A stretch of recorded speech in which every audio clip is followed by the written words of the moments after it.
So, hello, comrades. Today, there is not a historic lecture of Comrade Bruno. Today, we will speak about presence, about strategy for the communist movement.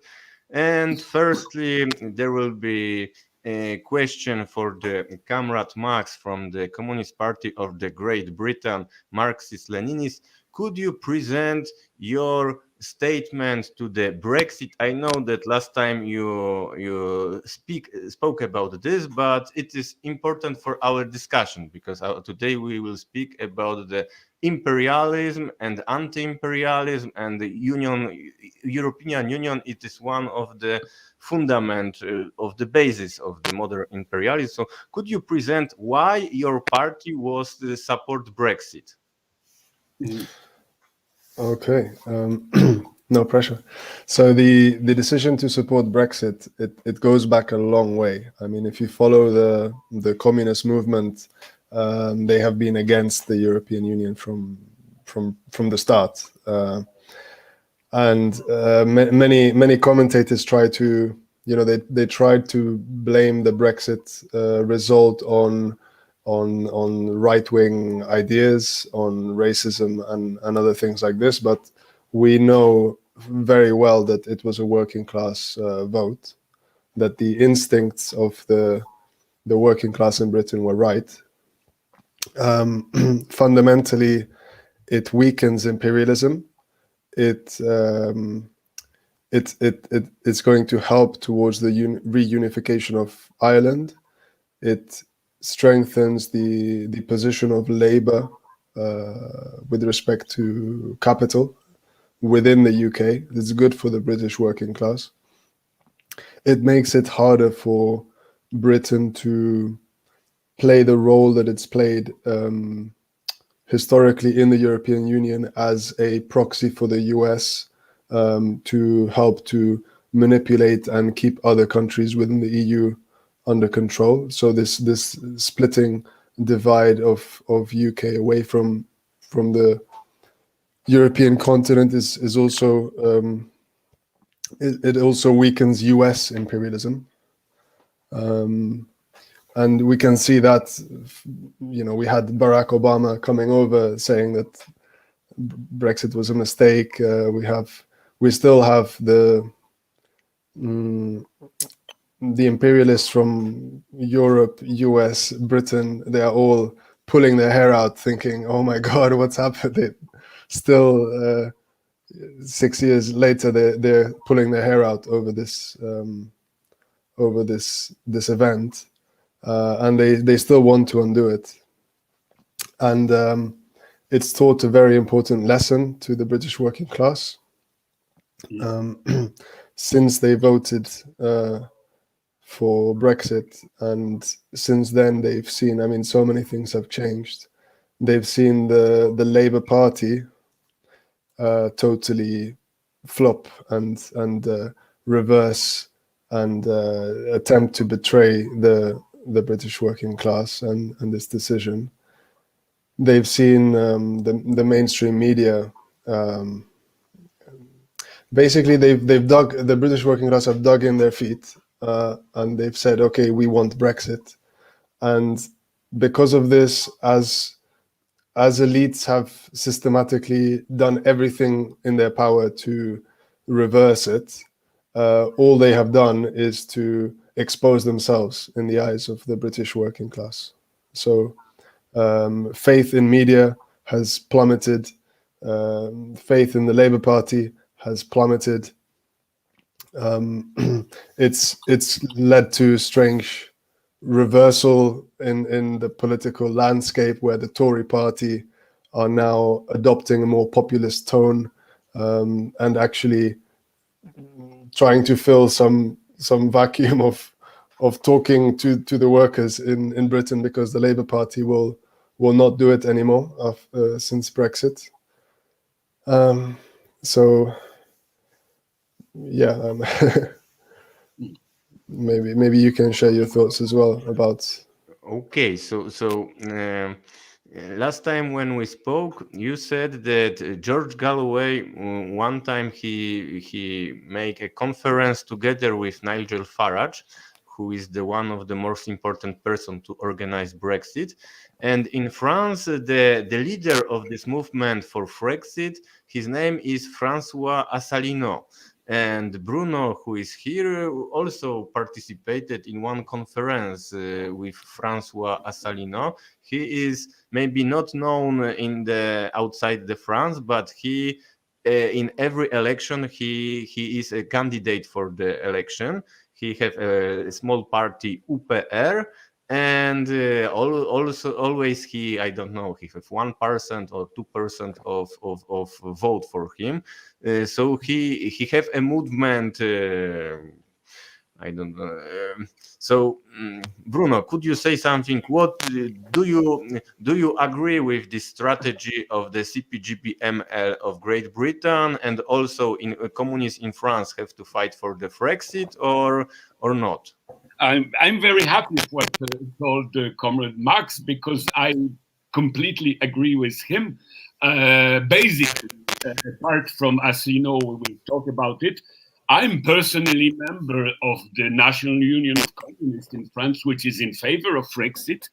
And I'm also member of the administration of the newspaper, which is called Rupture, which is a leftist anti-EU paper. So, I mean, I agree 100% with what said Max, and we observed what happened in Britain, and we were very aware that it was a class-based referendum in Britain, and it's a very good thing. And I hope other countries inside the EU, and especially the most imperialist ones, it means France and Germany, would leave EU, which is a tool of imperialism in the whole world. I mean, it's obvious. I mean, in the text of the EU, you have the alliance with NATO, which is official. So, I mean, and you know, the best way to know what is the class interest is to look at what the bourgeoisie say. And as Comrade Max told, I mean, Obama, we know on which side he is. I mean, and Obama is one of a lot of people who were in favor of EU, and we have also to think that the origin of EU is not European. It was at the end of the Second World War. It was based in United States. I mean, the United States found Jean Monnet, Schuman, Hallstein, a bunch of people which were compromised with Nazi collaboration to create this Europe, a so-called United Europe, which is a Europe, in fact, imperialist, and a Europe which is a tool of the American imperialism all over the world. I mean, you never have, you couldn't find, and you will not find any strategical moment in the history of EU when EU took the side of people, of national liberation movement, of class struggle, and so on and so on. So, I mean, you know, Marxists have to be materialist. And I think that the British working class gave to the bourgeoisie a but also the pseudo-left, they gave an excellent lesson of materialism.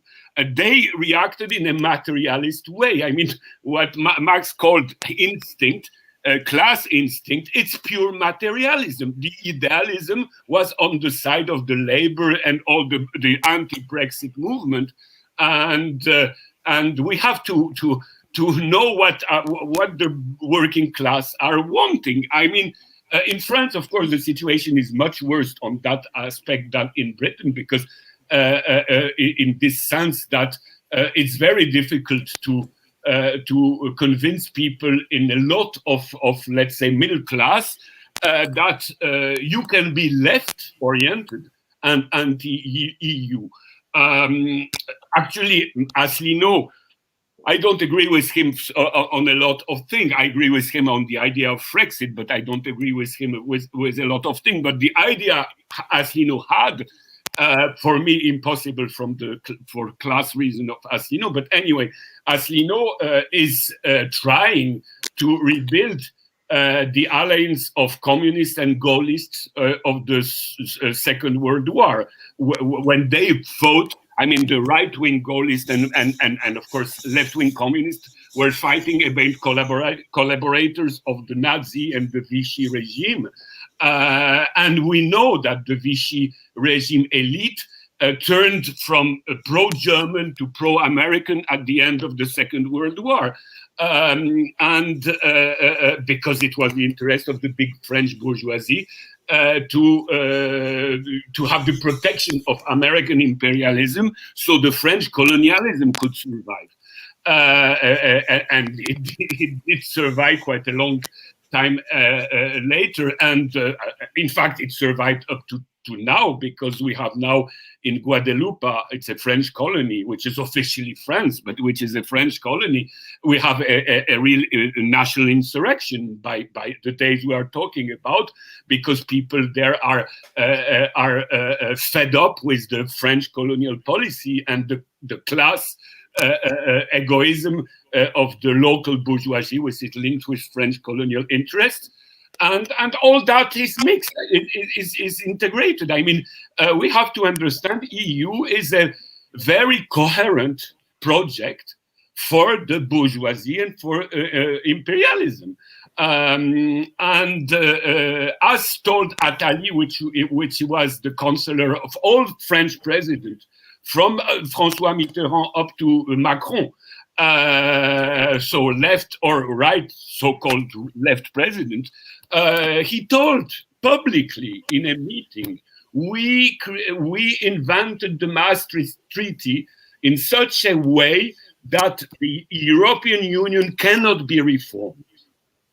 That it is an institution surveying a political life all over its member states. So the idea that EU can be reformed or rebuilt in a more social way is pure nonsense. If you look at the text of the European Union, you have two choices. The one the British did, leave or accept for the eternity the governance of imperialists and bourgeoisie. So I mean, a real communist, I mean class communist, cannot accept European Union as I mean, when you talk about reforming European Union, it is like if you were talking about reforming NATO.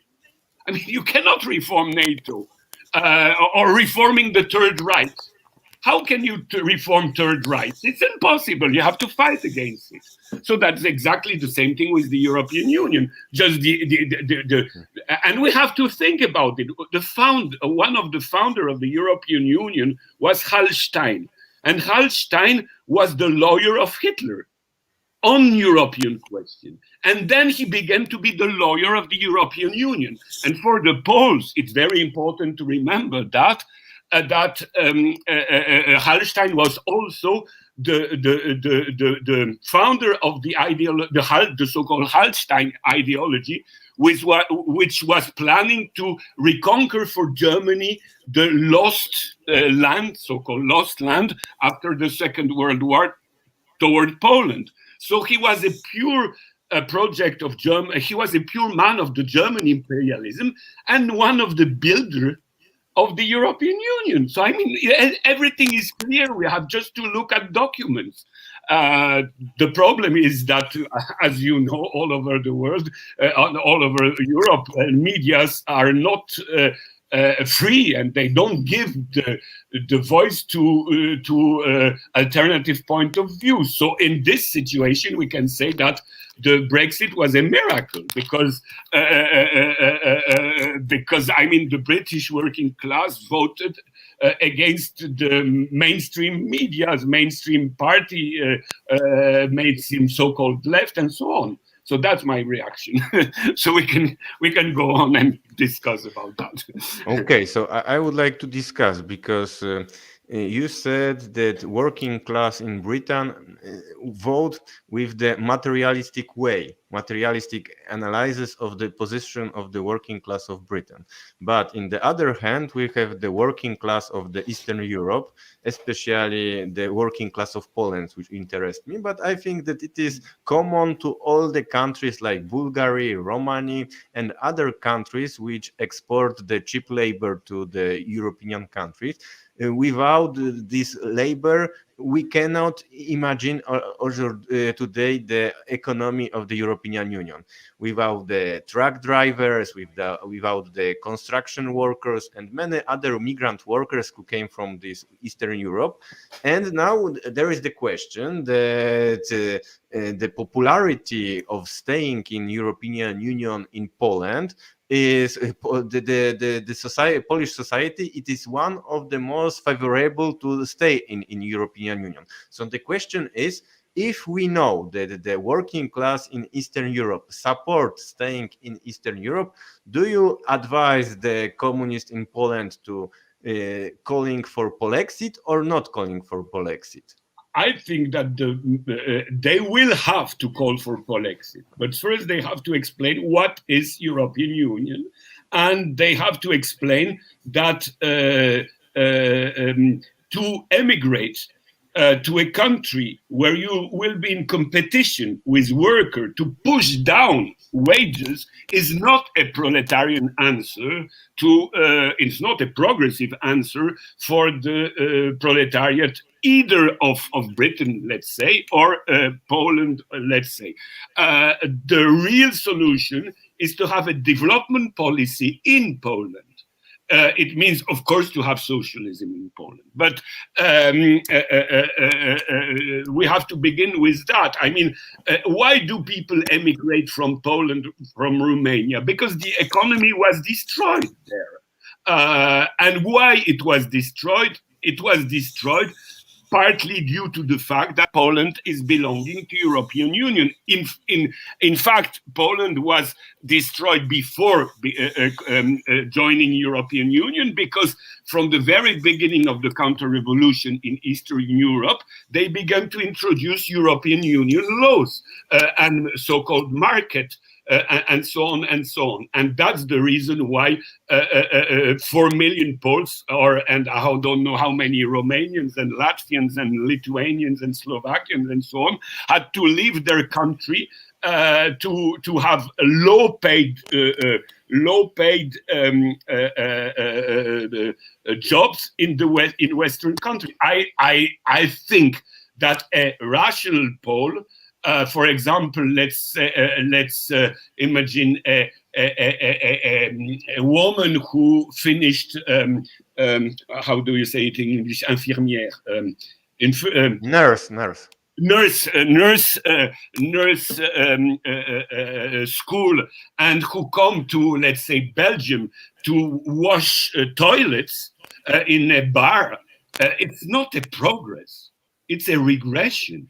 And that's the situation we have to deal with now.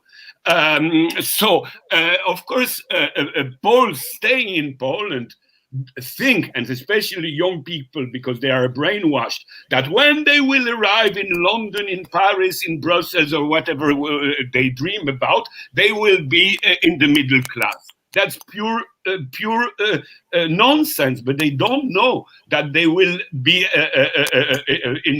they will not only have the worst situation in the country they emigrate, but they help the bourgeoisie, the local bourgeoisie, to push down local salaries. So who is beneficent of that? Only the bourgeoisie, the British bourgeoisie and the Polish bourgeoisie, because the Polish bourgeoisie have less political pressure, because a million of people left, and especially young people left the country. So the situation, we have to fight in every country to explain to people that the future they should have, they have the right to have, is a development policy here and now. And not to immigrate, In fact, that's what did the socialist regime after the Second World War. Of course, that we can criticize the way Poland, GDR, the USSR was administrated here and there, but basically, we cannot deny the fact that in the whole history of Russia, of Poland, of eastern land of Germany, it means Prussia especially, the best time, the quickest development rate was under socialism, because they had a local development policy, because they had a planned control of the economy, including a planned control of working class. I mean, you cannot plan a development, pay money, let's say, to educate a doctor, to educate a scientist, to educate, all important for the cultural and scientific and industrial development of country. You pay for it. I mean, your government, it means your society is paying for it. And after they have finished, they go out, they leave the country, and they leave the poor ones there, but they are going to emigrate to have, let's say, better jobs in richer countries. That's the basic point of so-called European migration. It means, if you look concretely now between Eastern Europe and Western Europe, the polarization is much higher now than 30 years ago. Bruno, We have the appearance that people live better in Poland, but in fact they do not live better, because 4 million did emigrate. Maybe now I will ask the question to the Comrade Max, but the question is, this materialistic point of view which I asked, it is the question of the in the one side, the salaries in Poland are the smallest one in the European Union, but it is not the smallest one in Europe. There are the country like Ukraine or Moldova, which are not the part of the European Union. And now, when you are go to Poland and when you will speak with a Polish worker, and you will try explain him that Poland have to quit the European Union, he will say, but I don't want to that my salary is the level of the Ukrainian people. So the workers in Poland thinking about the materialistic perspective, how many money they will earn. So, Comrade Max, maybe how we explain Polish workers to. So, firstly, I'd like to say Bruno does a really good job of explaining why we should leave the European Union. And what you asked earlier, Michał, about the strategy of communists in Poland, but in general, is that you should not just gauge what is the public opinion at the moment, or what the working class is thinking right now, and say, okay, so this will be my position, because this is not leadership. You're not helping. You are simply just following at the tail of the working class. The strategy of communists should be to apply theory and find what is correct, what is the best for the working class, and then to explain this and to bring the working class to realize that we need a Polexit, for example, and for this, we need to use your channel, Michał, Bruno's explanations, and all the efforts that we can bring, and it will take time, but materialism sustains it. If it is the right thing, then it will happen. It will come. Time will bring the working class to realize the truth eventually. With this question of how to talk to Poles and explain that they should leave the EU, given that they, at the moment, maybe they're looking at Ukraine and saying, oh my God, it's outside, it's even worse. I mean, you can make the same argument and point to other countries outside the European Union where the salaries are higher. You know, it's not, Ukraine is not the only country outside the EU, and you know, you can point to many examples. I mean, the reason why the salary differential is there, I believe, is because of the imperialist system, which is strengthened by the European Union, and you have this kind of cycle. It works both ways. Because of the situation as it is at the moment, it causes workers to escape East Europe and go to where the salaries are higher. And then, you know, this is depressing wages in the countries where they're going. It's creating like a brain drain in the countries that they're leaving from. Sorry. And the European Union likes this situation. They can sustain. They can just keep this difference. They can keep these countries impoverished. They can change their economies and make them into service economies, like not only East Europe but Southern Europe, I think, as well, from Portugal through the Mediterranean. They call it the periphery, right? Periphery. The periphery of Europe. So you have the countries that used to be very industrial, that have become more financial as they have exported capital to Asia, to South America, to Africa.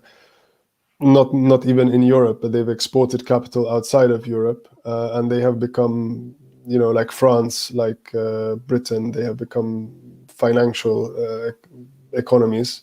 And then they are using the outside of Europe as their holiday destination, their waiters, their service economy. And of course, if you are in that situation, if your economy, like the Spanish economy, for example, becomes a service economy, and they stop making their own cars, and, you know, their own industry is taken away from them, then they become dependent. So if you don't have any economic power, then you also lose your sovereignty. You lose your political power.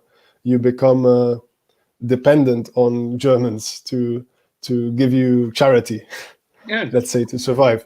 And so you're just left holding your hands out to Germany, and like beggars. Yeah.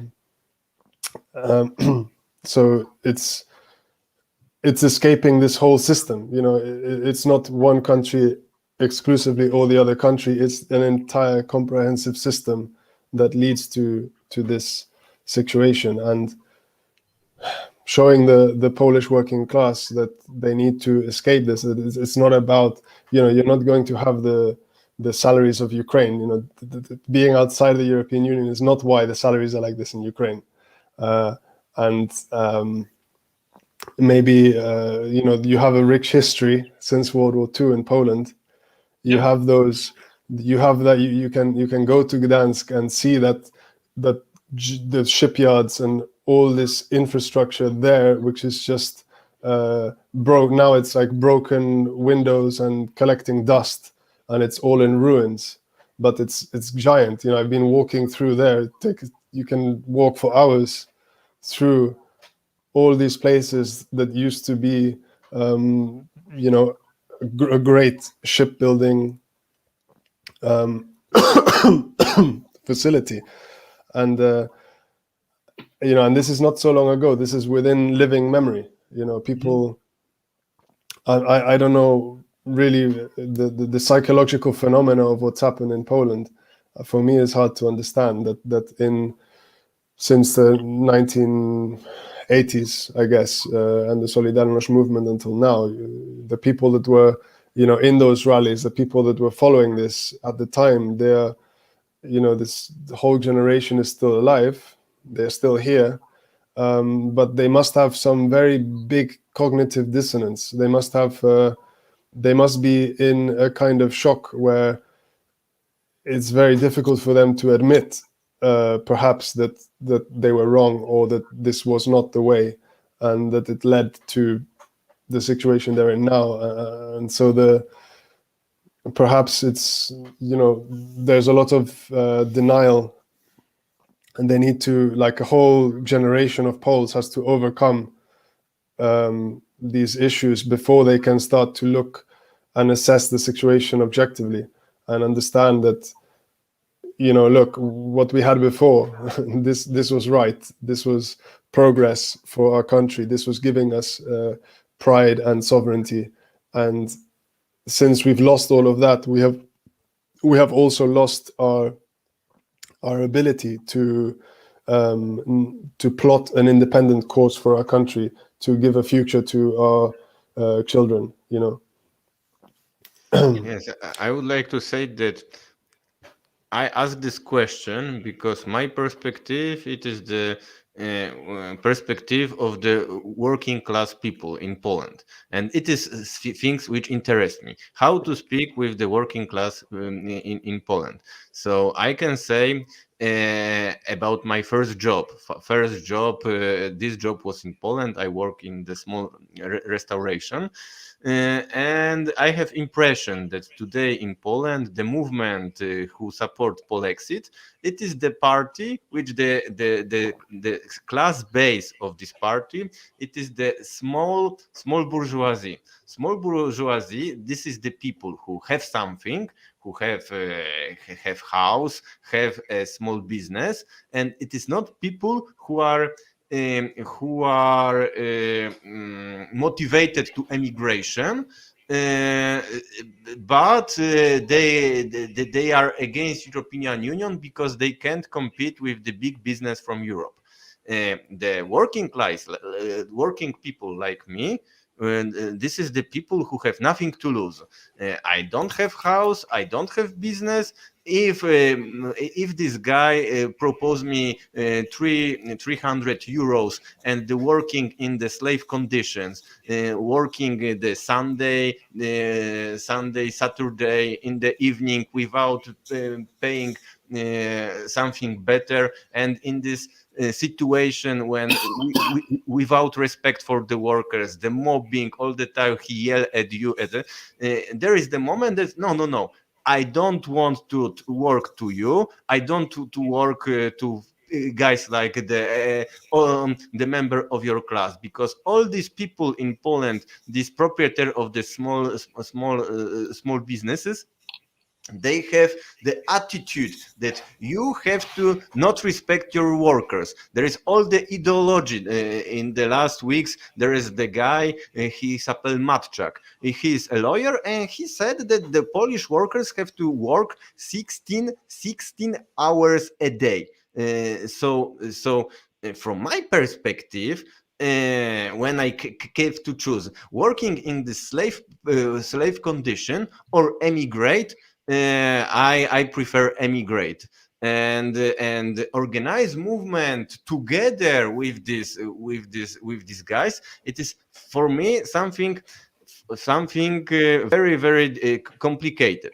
To the question of the destruction of economy of Poland, I think that we have to divide two things. One thing is contra-revolution, and in the time of the contra-revolution in Poland, in every country of the Eastern Europe and ex-Soviet Republic, it was totally the destruction was total, and the Ukraine was, I think that the Ukraine was more developed than Poland. In Ukraine, we had the construction of the biggest plane in the world, the very big plane, also all this infrastructure to which make possible to go to the cosmos, the space industry. All these things existed in Ukraine, like the shipyards in Poland, like the manufacturers in Poland.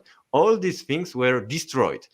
After is the question why it was destroyed. Of course, it was destroyed because all these countries wanted to collaborate with European Union, and with European Union push these countries to destroy this state-owned enterprise. But in the 2004, this country who became a member of European Union, they had one economy which was destroyed, but with the investments which come from Europe, there are some recovery of the industry on Poland. And these things not existed in Ukraine or Moldova. And every Pole know about this, and every Pole know why the Ukrainian people emigrate to Poland, not to Poland who emigrate to Ukraine. But in the same time, people in Poland do not know what happened in Belarus. In Belarus, when the counter-revolution began 1 year ago, I don't think Lukashenko is a revolutionary anyway, but still we can consider that the attempt to expel him was a counter-revolutionary. It was the plan was to destroy everything what survived from the Soviet times. And why did the counter-revolution didn't fail in Belarus? Of course, they had the people from the so-called higher middle class and hipsters and informatic technicians were in the street against the government, but they tried to push workers on strike, and they didn't succeed, because what happened? People from the government went to factories and told them, "What do you want? Do you want your factories to be privatized like in Poland? And then you will have Polish industry. It means you will not have industry at all, and you will be unemployed. Or do you prefer to have the Lukashenko government, who is still protecting state-owned industries?" And people didn't strike. At the very end, the workers didn't strike and didn't went to the opposition. What people do not know in Poland is, of course, that in the media they told, Belarusian salaries are lower than Polish salary, which is right. Just that they don't pay for hospital, they don't pay for transportation, they don't pay for flat a lot, because all that is very low price. So they have the official salaries and they have non-official salaries. It means the social help of the state for a lot of things. And the big difference you have between Belarus and Poland is that every year in the summer, people do go for holidays with their children in different, excursions and all facilities created by the states. And that comes from Soviet times. And we have not that in Poland. So that's the reason why they make a huge propaganda against Belarus, because people have to think, Belarus, it's like Ukraine. It's terrible. We don't want to have that. But whatever we think about Lukashenko, still Lukashenko is a social policy. And it means that outside European Union, you can have a social policy state. You couldn't have inside European Union, because if Belarus was in European Union, it would be like Lithuania or Latvia. And people do know that. That's why the materialistic-oriented Belarusian working class didn't strike when they were asked to strike, and where there were used manifestations against the regime. So people have to know that. And I mean, the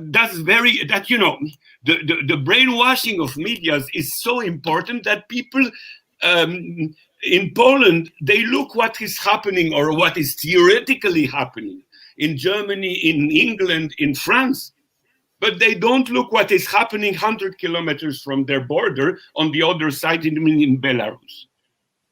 whatever we think about Belarusian state system, but anyway, it's a much more social-oriented system, and for a worker in Minsk, it's better to be a worker in Minsk than to be a worker in Warsaw. But it's also better to be a worker in Minsk than to be a worker in London. I don't know if in London there are workers still, because it's a financial city anyway. I would agree with you. Probably. I have not been a worker in Minsk, but no, but looking at what I would guess it is better. Yeah, of course. I mean, they have a normal life. I mean, they have a life with holidays. They have a life with 1 month of real holidays. You know, their children go to school. They have nothing to pay for it. They have free hospital.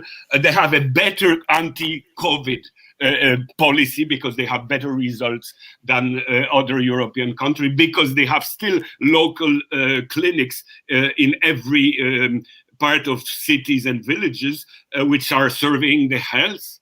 And it's very important. I mean, people did not die massively like in Western countries during the pandemic.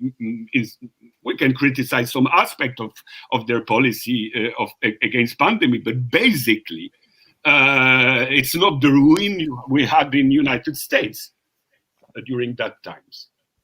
Okay, I would like to say that that I don't want to be that somebody think that I am a fan of European Union.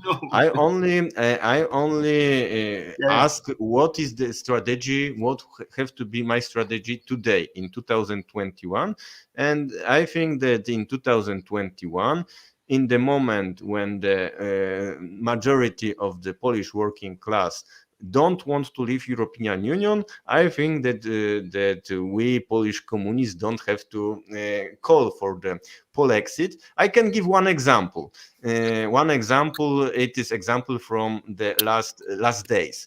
That in the time when we have abortion ban in Poland, the Czech Republic, and few days the Netherlands, they decided that the Polish women who came to the Netherlands to the hospital, which they are pregnant, they will have abortion free only because okay, we can say that, yes, European Union, it is imperialist institution, but for the Polish women which are pregnant and they are live in this theocratician state where the bishops and the politicians try to there are also the history of the women who, without abortion, they died now in Poland. So it is something that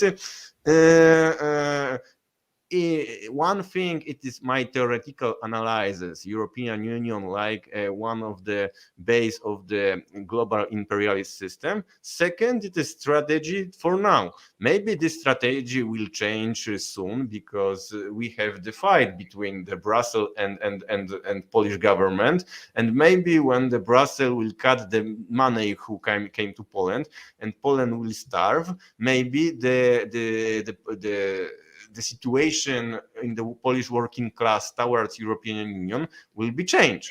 Yeah, but for the moment, you know, they give money. Why they give money to so-called Poland? Because when Poland received the money, they are forced to spend this money importing goods or importing a machine from Western companies that are ruining what is left of the Polish industry. First, that we have to tell that. I mean, that's the European Union is giving money because it's good for bourgeoisie in the West, not because they are charity organization helping the poor Poles, and they don't intervene in the theocratical regime. They accept it. as they did accept it earlier in Ireland, as they accept it in Lithuania, as they accept it in Greece.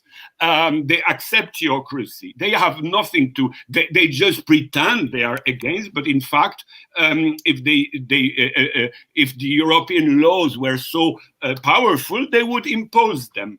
They don't impose them on theocracy because theocracy is very good for them, because it pushes people down mentally. That's one thing. The second thing I think we have to do, it's not to call for Polexit. For the moment, it's not the main issue. The main issue is to show people what is the real situation.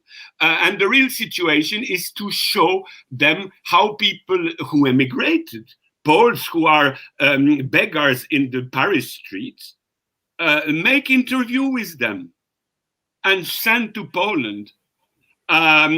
Show people, Polish people who already emigrated and who are poorer in Paris than they were in Poland, because at least in Poland they had their family to help them, and they don't have that in Paris streets. That's one thing we have to think. And the second thing, we have to go to Polish parents and ask them if their dream is that their children will leave the country, will leave them, and go to wash toilets in the West. Is it the dream they have for their children? Because that's the reality. And I think a Polish parent can understand that if he was living in a normally developing country, his children had not to leave this country for low-paid humiliation. Because basically, when you emigrate, most of the case you are humiliated in the country you are emigrating, more or less, but to a certain extent you are always humiliated, much more humiliated than if you are at home. And that's one error we are doing quite often.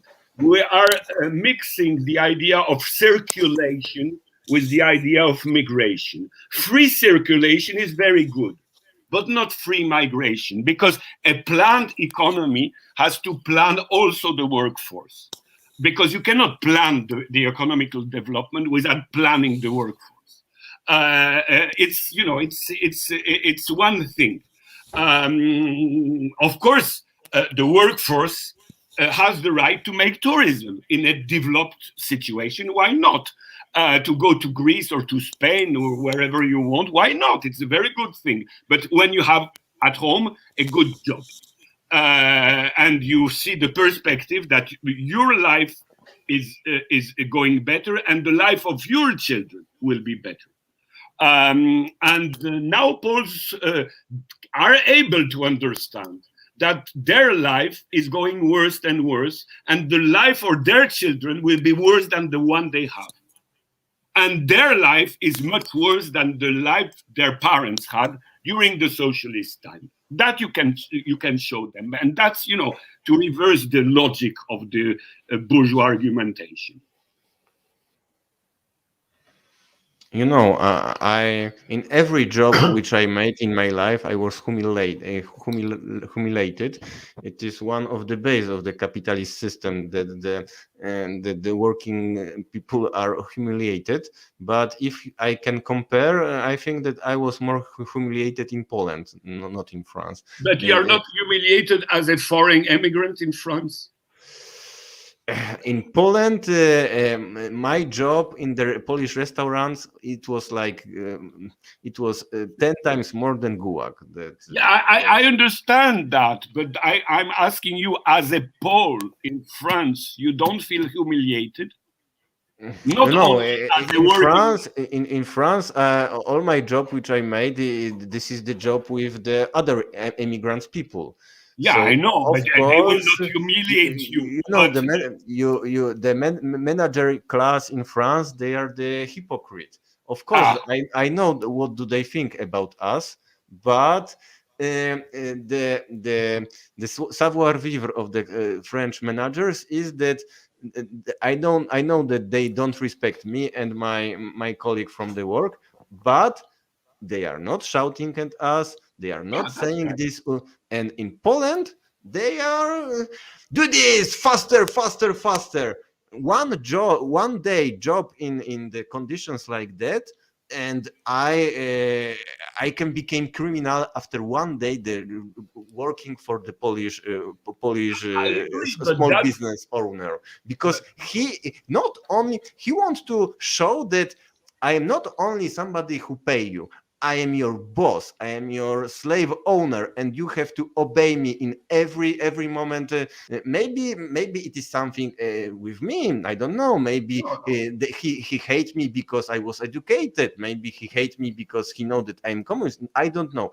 But these guys who give me a job in Poland, really, I hated them. And in France, my impression is something different. Okay, but it is anecdotic argument. it's So not only anecdotic, it's petit bourgeoisie in Poland is a new petit bourgeoisie, which is, careerists who, let's say, succeeded against socialism.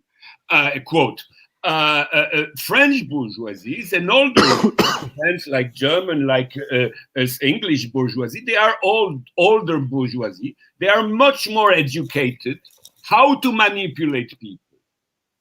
But in fact, when they don't tell you you're a bastard, they think that and you feel that.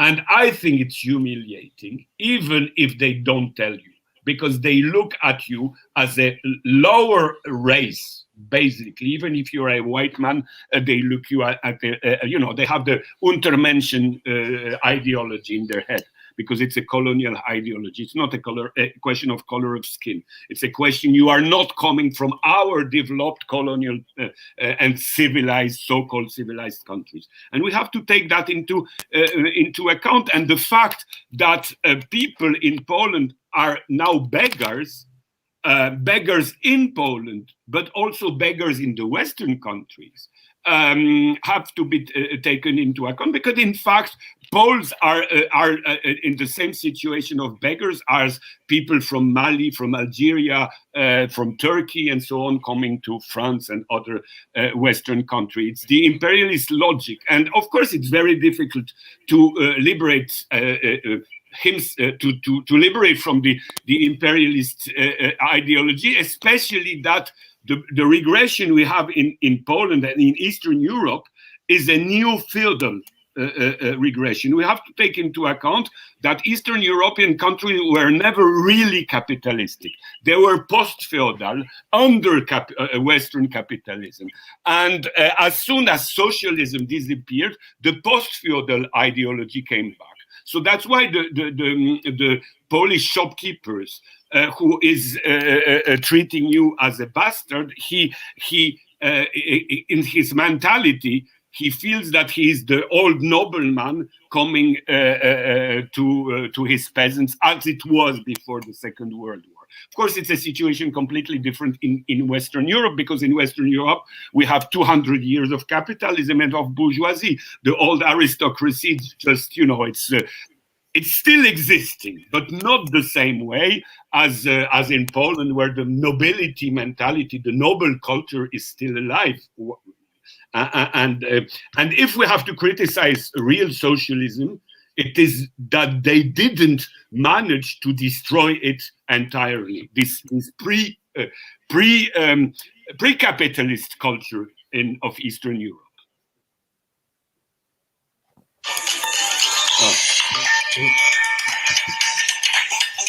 Comrade Max, you want to add something? Yeah, you've been highlighting some important differences between East Europe and countries like, well, let's just say countries like Poland or countries like France and Britain. And I agree with this kind of social analysis, which started with your anecdote, Michał, about the workplace.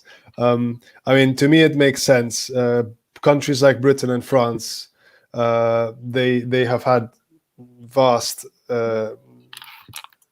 colonies and riches, and in this history that they've had, they have learned to have a smiley face at home. Yeah, one of the important questions for the empire is to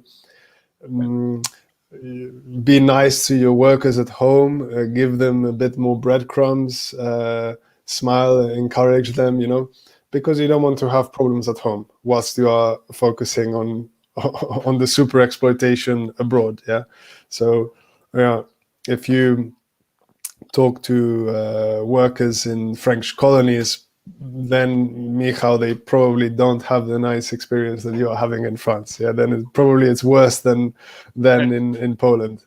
And the same if you're in a British colony.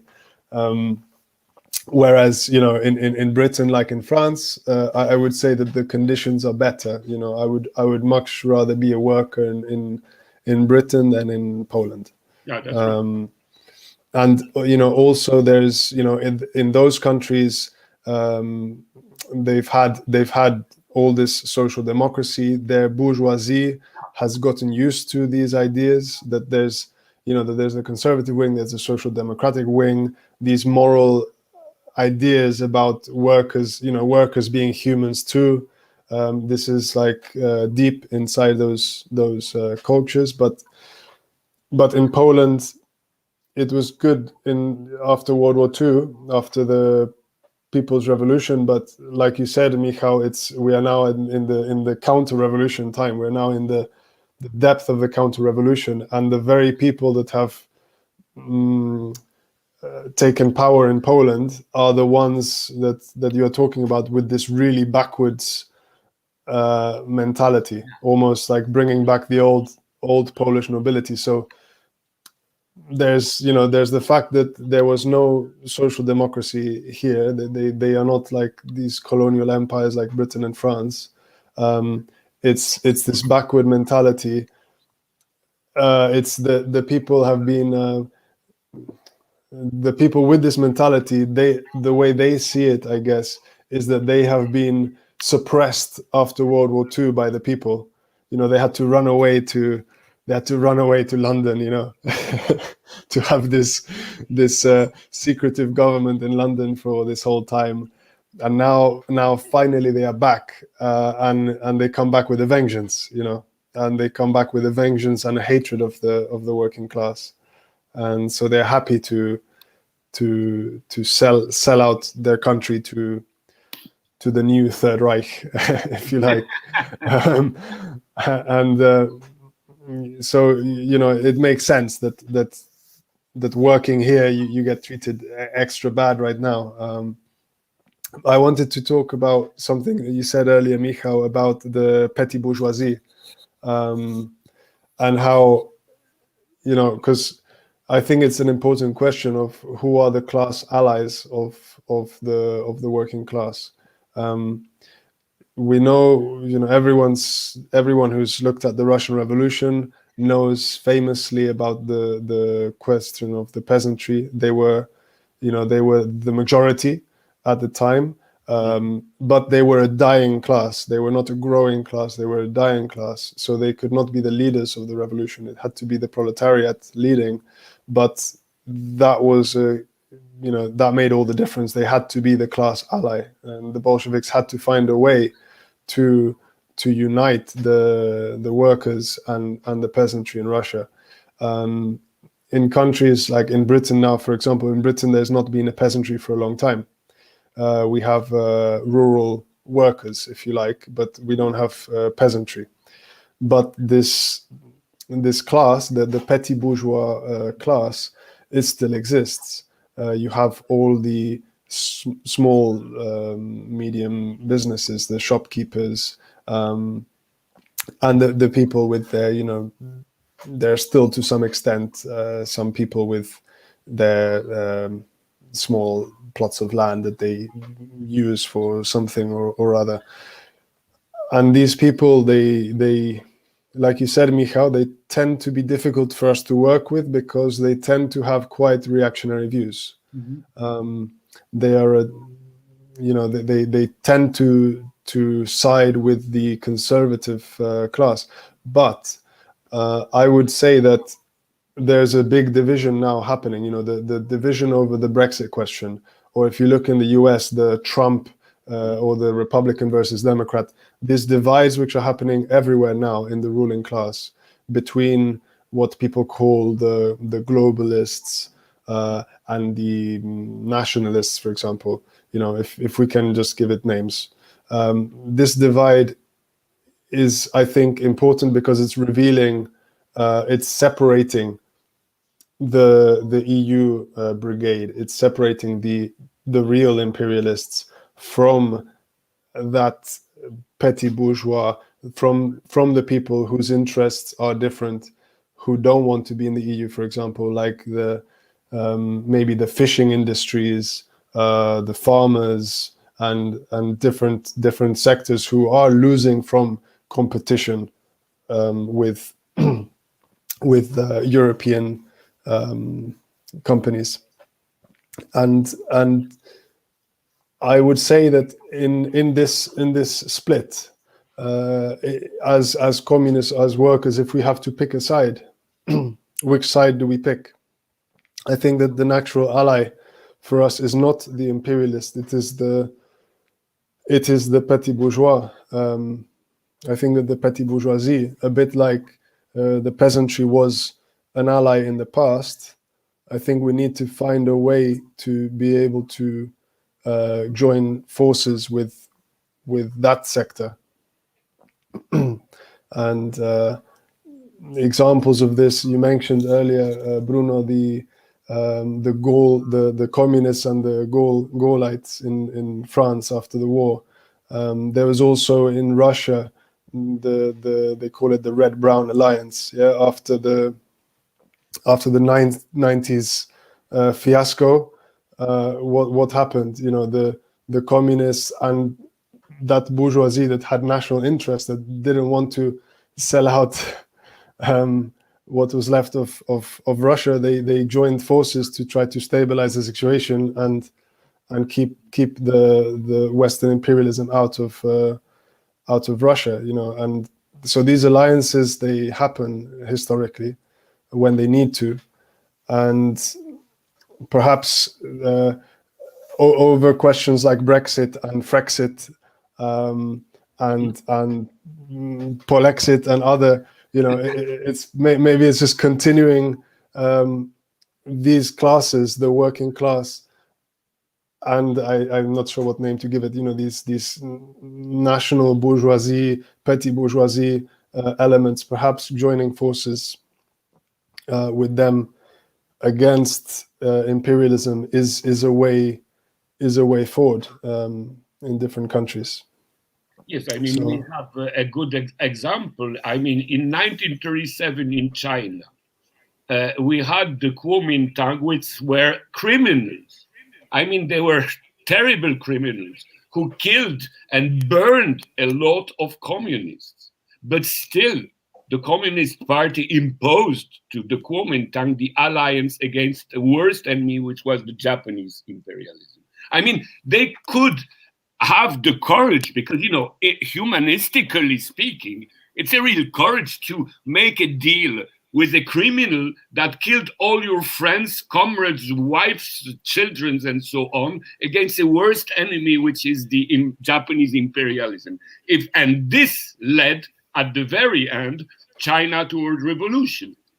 So, if we have such examples of, completely materialistic way of analysis, in spite of all your very natural human feelings. Basically, when they kill your friends and you have to deal with people who killed your friends, humanly speaking, it's unbearable. But they did it because they knew that Japanese imperialism was the worst enemy. Of course, we are not exactly in the same situation, but to a certain extent, we are now in the danger of a third world war. I mean, we have to be conscious that the American imperialism and its tools, like the EU, are engaged in the China Sea, in the Indian Ocean, in the Middle East, in Western Africa, in Venezuela, everywhere.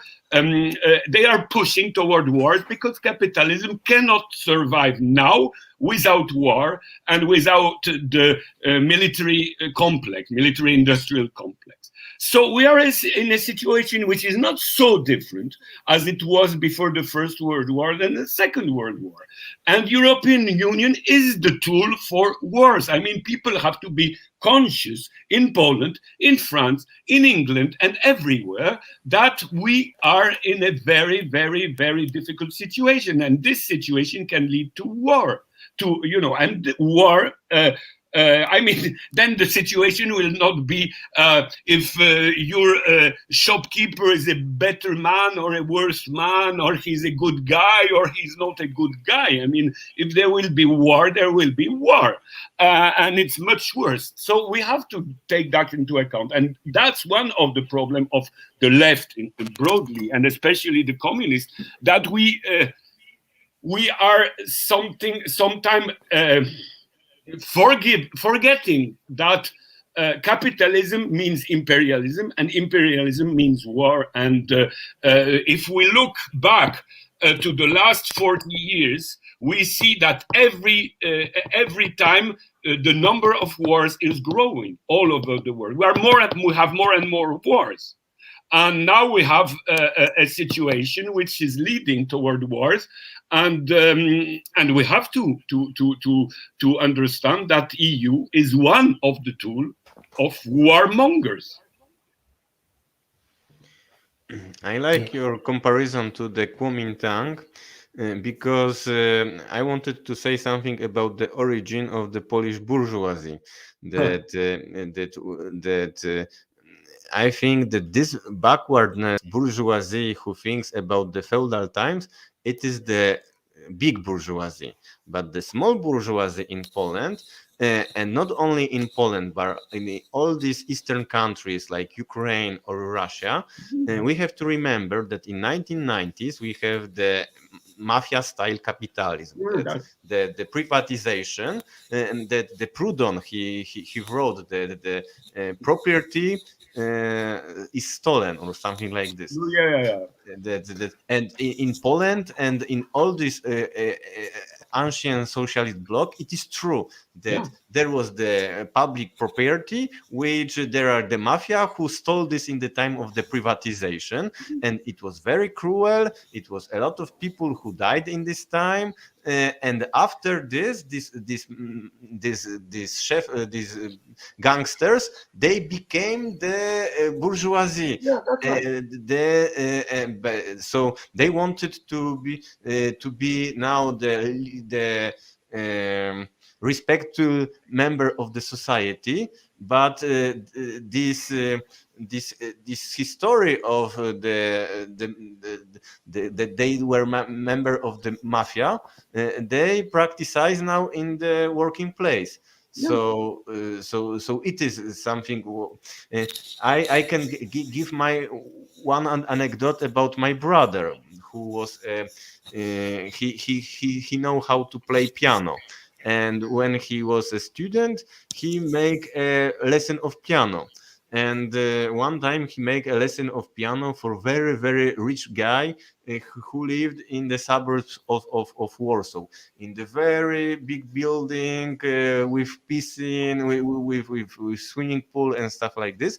And my brother wanted to learn his children normally with the theory, how to read all these things. And no, I don't want it. I want only that you learn him how to play this 5 song, which in the time when he will invite the members of other mafia gangsters, he will, oh, my son can play, and that's all. He give him a lot of money, but when he say what is this guy, he was very, very primitive and like a gangster also. Okay, so there is few. I wanted also to speak about the imperialism and the war. Bruno already started this subject, Because but it's linked. It's all linked. yes. But Comrade Max, could you present the analysis of your party? What is your analysis of the Russia? Uh-huh. Oh, so I mean, I guess the big question is Russia imperialist or not? Yes. Yeah. We would say no, Russia is not imperialist. Both in the case, both Russia and China, we would say are not imperialist. You know, obviously they are not it's not the Soviet Union anymore. So we can criticize it all day long. But the more important question for us is that there is clearly a drive to war against both Russia and China. And in this war, we stand with Russia and China. We are opposed to that war, and we don't want the British working class to fall for the propaganda, because this drive to war, of course, comes with piles and piles of propaganda every day. You know, Russia doing this, Putin doing that. They blame absolutely everything on Putin. You know, if someone sneezes in their house in Britain, it was Putin who did it, you know. And if a child cries, you know, somewhere, it was also Xi Jinping, right? And you know, it's crazy how much, you know. In the case of China, they want to, you know, there's Taiwan. This is the big one now, but before this, they were going on about Hong Kong. When the steam, let's say, disappeared in the Hong Kong question, then you just stop hearing it. So in the media, it's incredible. They focus on something, and you have a bombardment of this story about this for a week. And if it fails, let's say, if they cannot mobilize enough people on the ground and they see their movement there is failing, then you just get media silence about it. It's like it's forgotten, and they move on to the next part of China to try to separate. You know, it's the Tibet, Xinjiang, you know, Mongolia, this, that, and they just constantly are going from one story to another. And you know, we want our working class to wake up to the fact that, look, these countries have problems like everywhere, but all the stories that the media, that your media is talking about, pointing the finger, that they are the source of, you know, all your problems. This is not true, and you need to start looking at your own country and your own bourgeoisie, because they are the reason why you have problems, not Russia and not China. In you know, in what we can do, I mean, we have a anti-war movement in Britain, for example. It's called Stop the War Coalition. But this movement is it's shown itself to be crap in the past. It's when it's important for this movement to do something, then is when it doesn't. So the whole point of this movement is to trick, you know, get all these well-meaning people behind it, a bit like the Labour Party, get all these people who mean well to support it, and then when, you know, like when they were going to go and bomb Libya, for example, this Stop the War movement, they organized the protest outside the Libyan embassy to protest against Gaddafi, you know, as the planes are going, you know, flying over to go and bomb Libya, for example. So it's a bit like with the Trotskyist vein, you know, they get this humanism side to them, and then they try and use that. So sometimes they pick and choose, and when it's important for the war to happen, when Britain wants to actually bomb, then they they use their humanism and say, oh well, but they're a dictator, and we don't want to take a position, we don't want to defend them because we think that they are also evil, so okay. and let the war happen, so-called so moral. there's no yeah so there's no real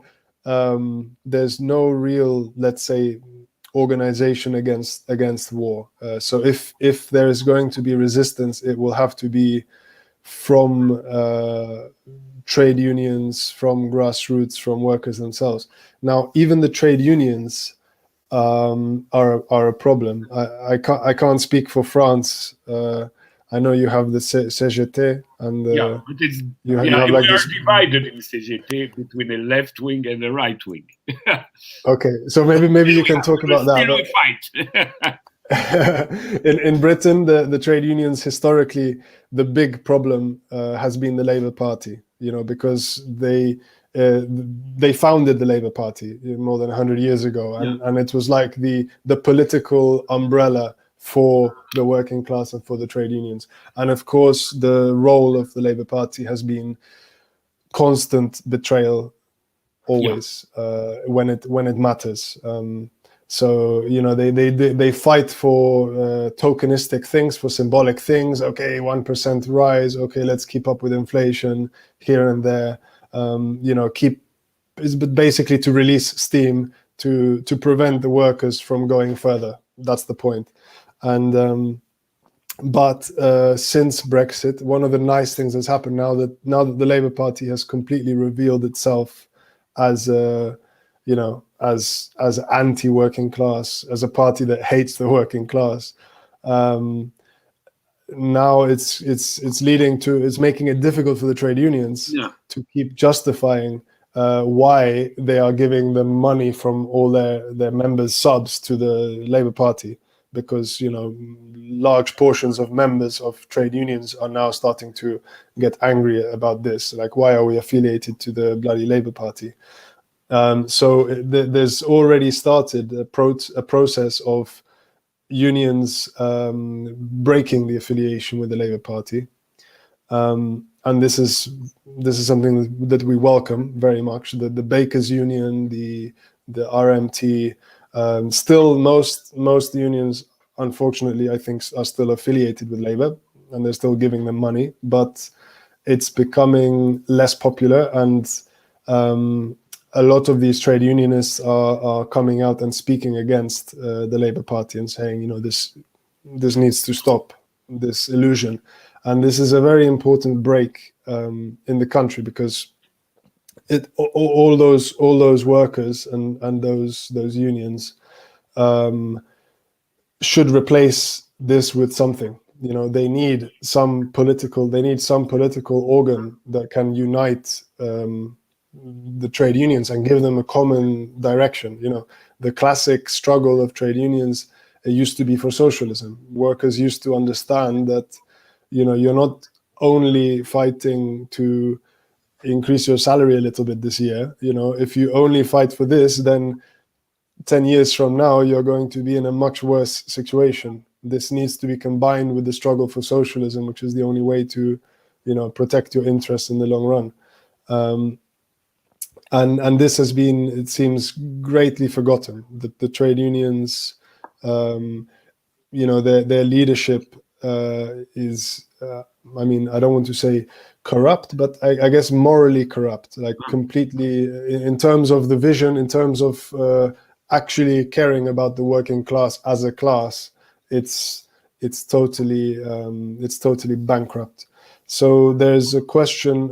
As a party, we're discussing this at the moment. It's an ongoing discussion of what is the future for the trade union movement.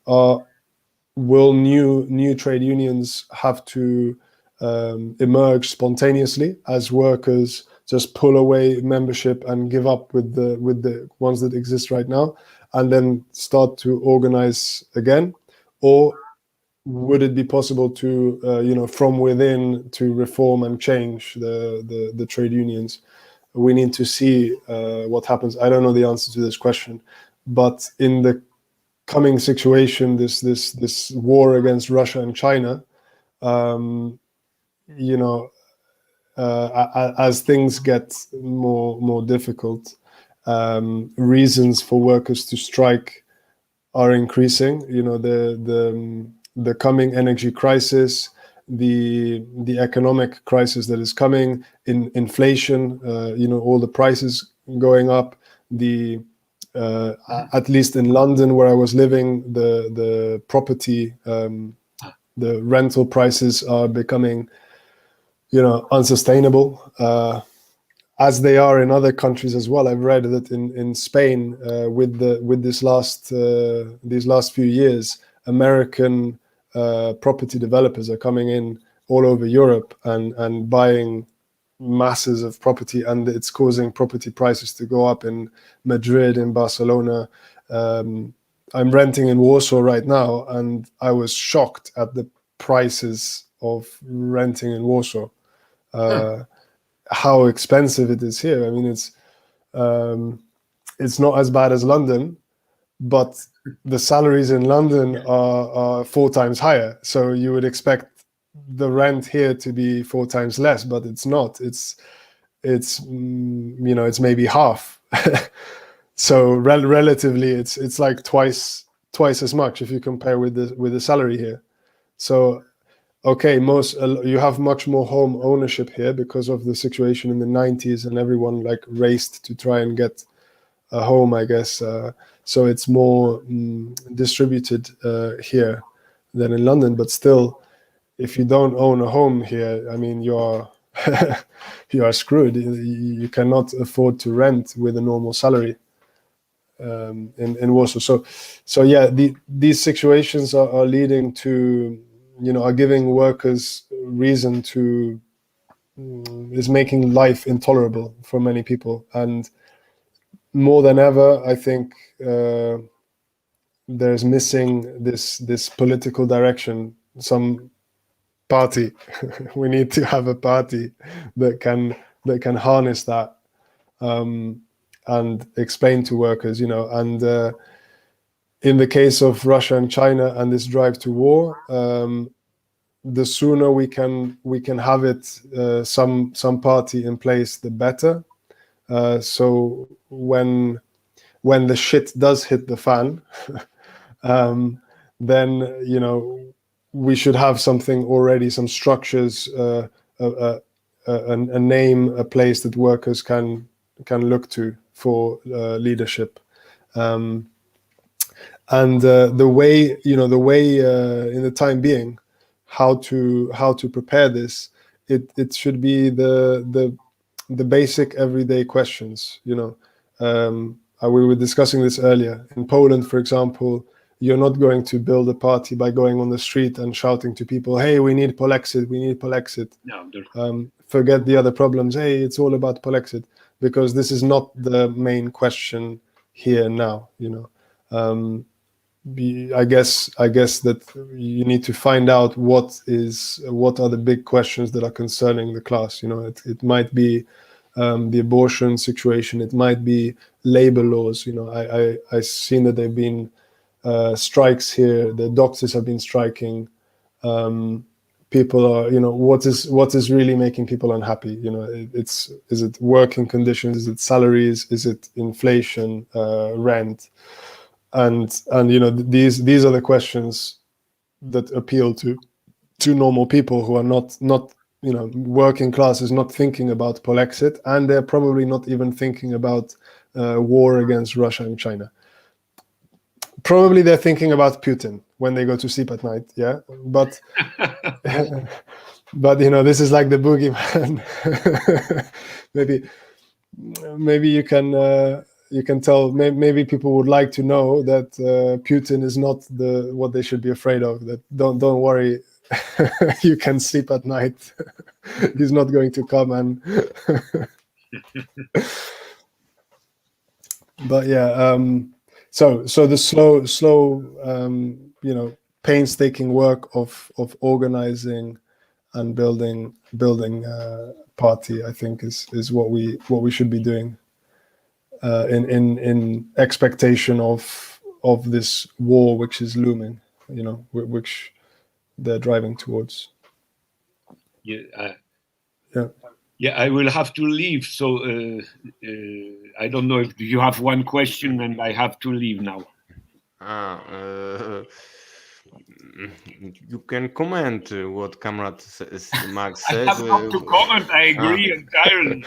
Okay, so maybe Yeah, I think one of the question in Poland, and especially in Warsaw, is the question of to find flats for people coming from the countryside to look for work in Warsaw, and they don't have place where to live. So that's one element that can be very important, linked, of course, with salary and inflations.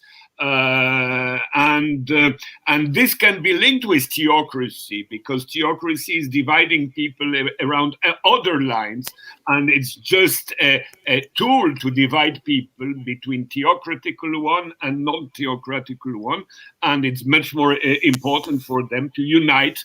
If they don't believe in God, or if they believe in God, it's not the basic question. The basic question is to fight for normal, basic human conditions. So I think that's important. And abortion law is important because it is made to divide people. It is not made to unite people, but to divide them. Because and that's why the European Union is accepting such governments like Polish ones, because they criticize, but in the same time they support them. Because if they wouldn't like them really, they would have find a way to get them out of power. That's the point I think we have to think about.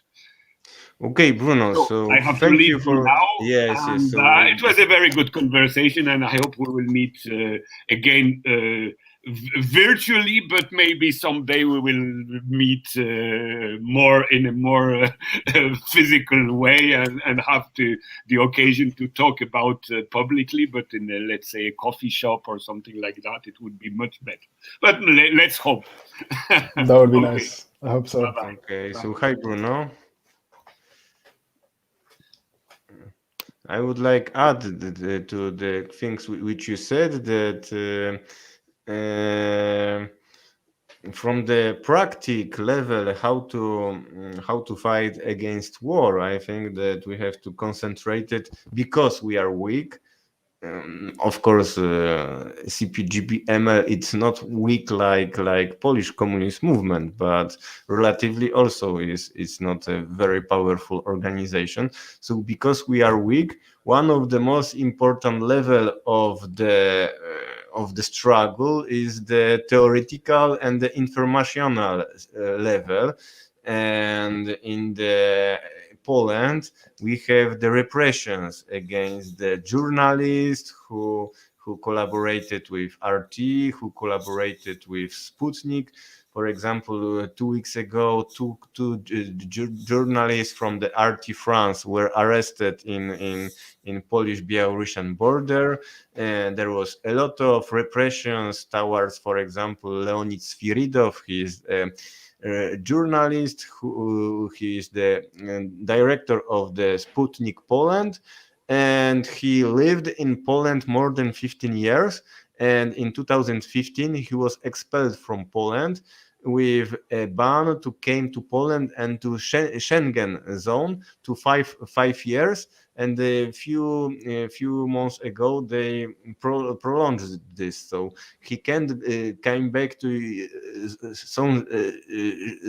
Schengen zone until 2025. But this is example which I know very well because I know Leonid Sviridov, but there is a lot of journalists, Russian citizens who were expelled, who were arrested, intimidated. They accuse also the leftist people that if they want to make you silence, they accused you very often that you are agent of Russia. So one of the level is the fighting for the freedom of speech, because from the French perspective, I can say that the Russian media like RT and Sputnik made a lot of good job in the time of the Yellow Vest movement. In the time when all the corporate media lying about this or not showing, or showing only the violence, only they showing this Yellow Vest activists like psychopaths who want to burn everything, destroy everything.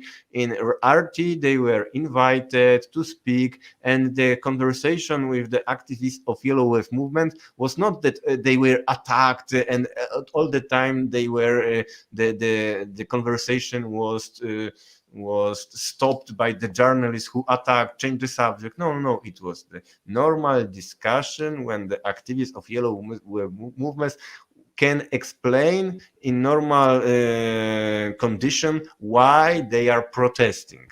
And there are no any French media who make this job. So the RT and also the George Galloway he collaborate with the Sputnik, I think.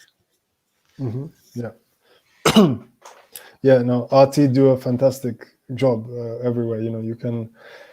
You can find out about situations all over the place with good journalist work that comes out of RT. It's one of my preferred mainstream, channels. They're not. I don't agree with their coverage on everything. They have they have like a big plurality of opinion within RT. They have let's say communists working for them, but they also have quite conservative sort of nationalist types as well. Maybe I would say RT reflects what we were talking about earlier. This broad alliance between communists and the Gaullites in France, for example. It's kind of this broad spectrum which you find in RT, but they have in journalistic standards. They still have good standards, so they respect. When they interview people, they let them speak, and in that sense, it's good. In Poland, because you want to talk about Poland, I feel, and what can be done to get the truth, to do the information fight in Poland. I think you're doing it already, no? I mean, you are in France, you're exiled in France, and you have a YouTube channel, and you speak about Polish matters, right, on YouTube. Is there much more that you can do? Yes, but I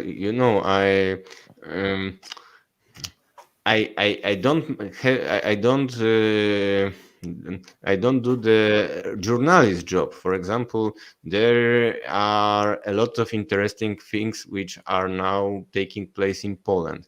There is the question of the Polish-Belarusian border. There is the question of the mine in Turów. There are the question of, I don't know, the abortion, and it's or the strike in the Amazon, which taking place few days ago, one of the biggest strike in the history, because in the 26 countries, the workers in Amazon from Cambodia, Bangladesh, Poland, USA, Italy, they in one day they organized the protest action. And one of the reasons why the Polish were protesting was that one of the trade union leader, Magda Malinowska, she was kicked out from the Amazon. So if we have a professional media in Poland, communist professional media, we can make a decision. You will go to the border and make the reportage from this. You will go there. You will. We because we don't have of course we don't have time, we don't have money, we don't have people, we can only use the job for journalists who are there, and if they make the good job, spread this to go but it is the second level of activity. My dream is that one day the Polish communists will have professional media, and professional media, it will be not only spreading the information which somebody else produced, but produced information from the source. There is the question from the chat. I will read. Maybe you have some ideas. Abhishek Thakur, have you guys heard of Paul Cockshott? He is putting new arguments for building new socialism. Do you know Paul Cockshott? Yeah, I've seen some of his videos on. He has a YouTube channel. He's a British professor, as far as I know.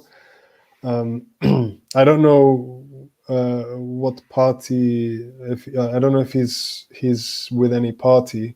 As far as I know, he's not in the UK in any party. He might be part of some international group. But yeah, he does interesting videos and theoretical work. But so I have I'm subscribed to his channel, I think, on YouTube, and I follow sometimes. But what was the question specifically? He is putting new arguments for building new socialism. So the arguments which I remember from Paul Cockshott say, first things very important is that he practically make a lot of advice how to organize the central planned economy in the modern society with technology, with informatics. He said that he, in his very advanced computer, make a program which he programmed this.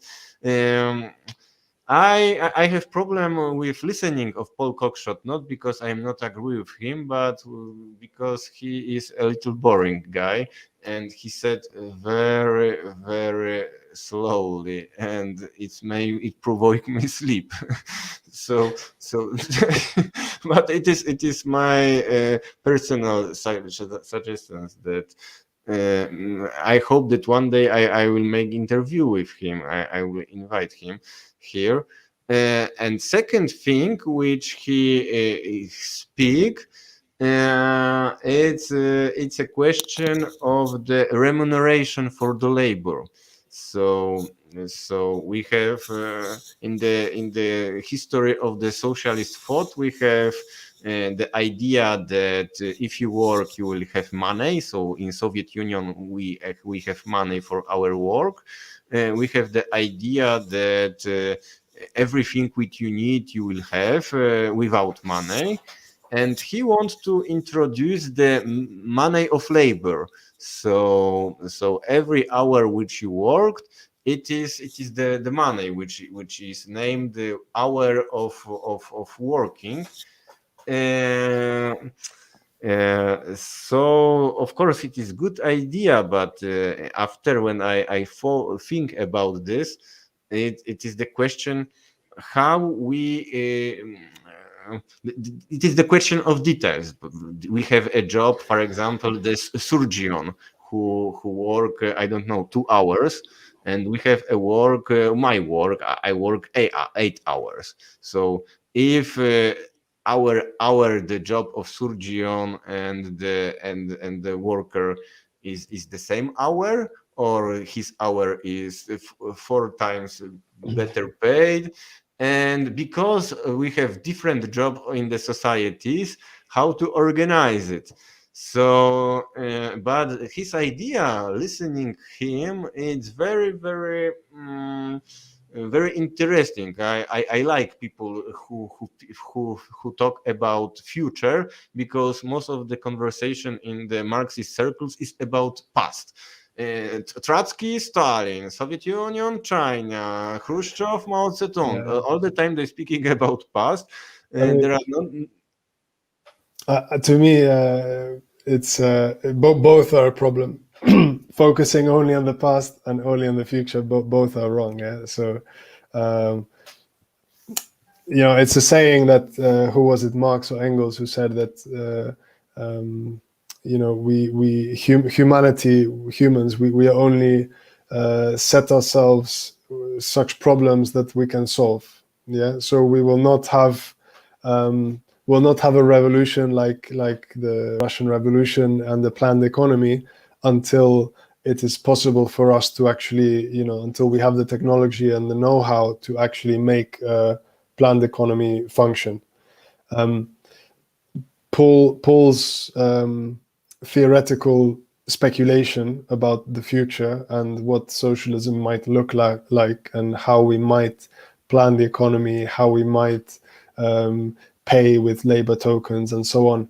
To me, this is it's a little bit what do they call it? Armchair socialism. It's like, first we need to be in power, yeah, for the working class. We need first for the working class to take power, and all of these issues will sort themselves out in practice.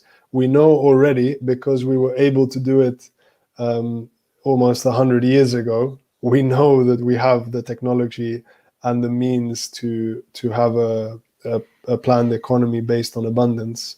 We know that we can that socialism is not a technical problem anymore. We know this from history and from experience. So speculating about the details of how we will do this and that, to me now it seems a bit like that great brain of his. He's a very intelligent man, and I think his abilities and skills would be so much better used if it were focused and channeled towards how to first take power for the working class. Yes, but I would like to add, because it was the question of the new socialism. We have to remember that the Paul Cockshott, his work he made in the late 80s, and he used the technology which existed in late 80s. Now, when I want to speak about central planning, the better is to ask the people from the Walmart or Amazon, because they organize the central planning in the reality and with the modern technology which worked. Because the expansion of Walmart, Amazon, or other corporations who use central planning shown that it's work. It is something which in the market competition, if you want to win in the market competition, you need to use the central planning. And in the last 30 years, we have a lot of technology progress. This smartphone, is the symbol of the technology progress, that now the people can make they can buy things by using telephone, and directly the people from the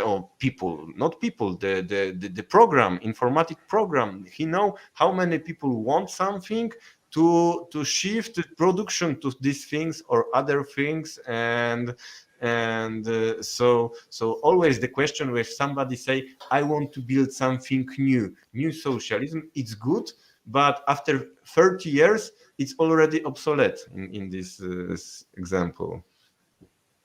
I don't understand the term new socialism. To me, there is only socialism. I don't really know what people are thinking when they try to classify. I don't know. No. Try to give.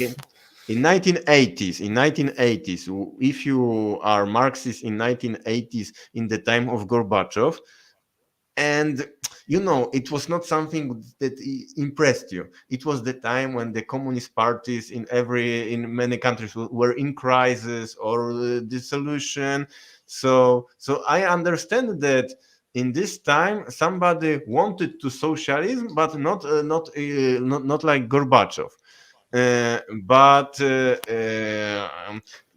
Paul Cockshott is a guy who made this economic theory 30 years ago, and now he, like a emerit guy, he make a YouTube channel, but using his knowledge from which is already old and obsolete. So I think that he is a lot of good ideas, but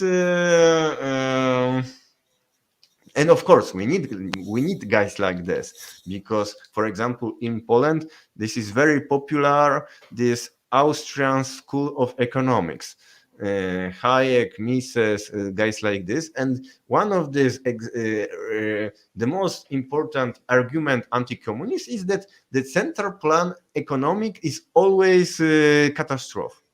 So we theoretically and practically, the practically is already Walmart and Amazon and also Soviet Union and China and all the socialist countries are shown that it is not a catastrophe.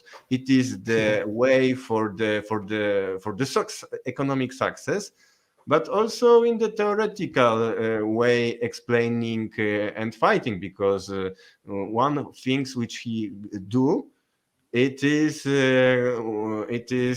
continuing the theoretic work of Marx. That Marx in his time, he make a discussion with the bourgeois economists in this time, and Cockshott he make polemics with the bourgeois economics in this time. So it is good because I don't have time to read all this bourgeois economics, because it's a lot of work to make concentrate myself to this economics. So if somebody with Marxist theory do it this, it's good. I would only warn. I mean, theory has to be together with practice.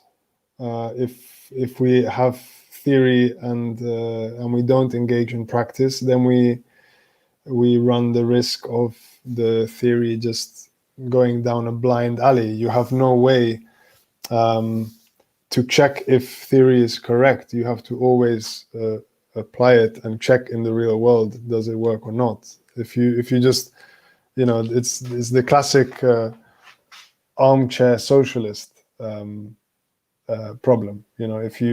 If you keep yourself at home just stuck in theory, even if you discuss about theory with other people, I think that you run the risk of forgetting the priorities and going down an alley, and you have no way to correct yourself, to take the right course. So I agree, we definitely need people like this, and we need to do theoretical work, but we also need to unite people like this in one party, because if we don't unite these people in the party, we will be only the theoretician from the armchair. Yeah, exactly. And yeah, this is a question. I mean, the party will help to take theoreticians and put their feet on the ground, and so they can engage in actual political work. I'm sure that Paul Cockshott knows that he's got our party in the UK. I'm not sure what. I don't want to say that he's not doing any practical work, because I don't know. So, but yeah, this is just the impression I had from watching his videos, that it was a bit of too heavy on theory. Okay, Comrade. I plan for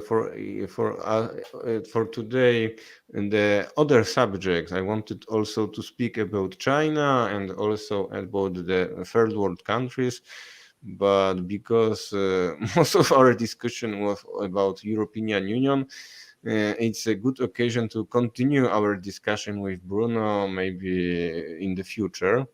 But I think that today we can finish. If you want add something.